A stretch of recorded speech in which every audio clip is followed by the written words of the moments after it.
İnşallah aslında bir türlü başlayamadığımız eğitim öğretim yılı sonu hayırlara vesile olur.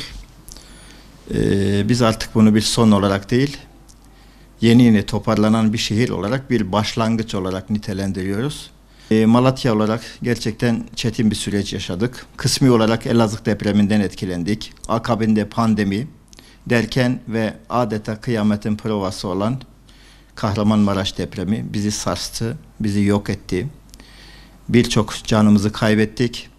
Ama tabii ki toparlanmamız lazım. Eğitim, öğretimi, ekonomiyi, her şeyi tekrar konuşmamız gerekiyor. Hayatında bir taraftan normalleşmesi gerekiyor.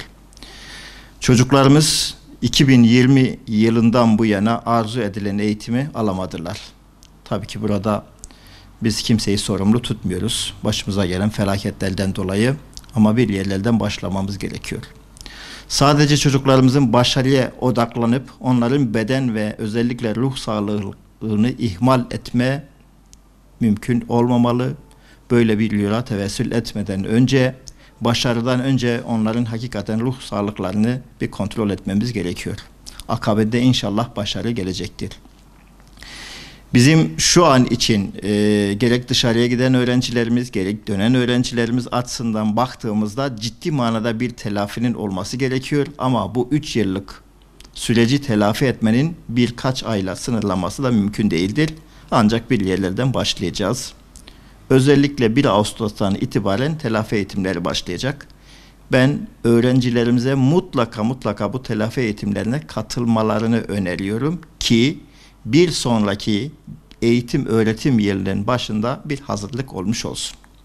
Zaten o döneme hazırlıklı girdiğimizde bir nebzecik şöyle umutlarımız arttığında bir sonraki yılları da telafi etme imkanımız, umudumuz doğacaktır.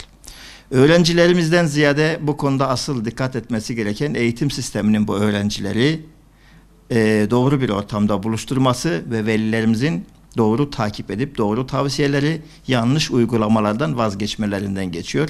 Özellikle bir veli olarak, bir öğretmen olarak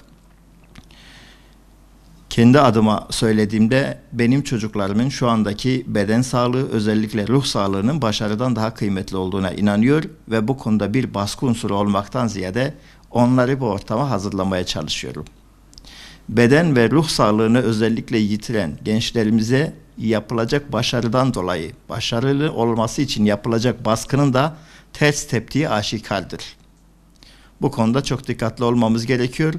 Ama telafi kurslarıyla beraber öğrencilerimizin zaman zaman dinlenmeleri, kitap okumaları, varsa köylerine gitmeleri, kurslardan, etkinliklerden faydalanmaları, bugün Kur'an kurslarımıza gitmeleri, aynı zamanda iyi bir karakter sahibi olmak için imanını, inancını koruması gerektiğini hatırlatıyor ve bu konuda Diyanetimizin yaptığı çalışmalarla katılmalarını öneriyorum.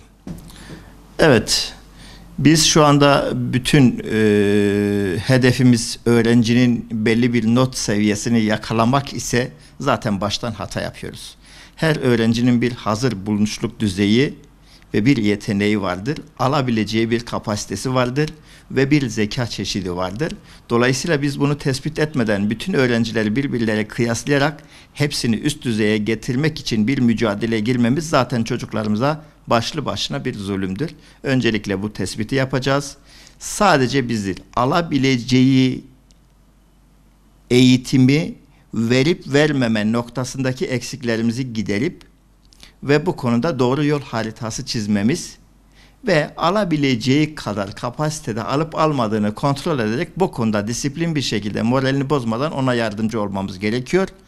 Tabii ki bunu da gerek psikologlardan gerek öğretmenlerimizden mutlaka destek alarak bir yol haritası çizmemiz gerekiyor.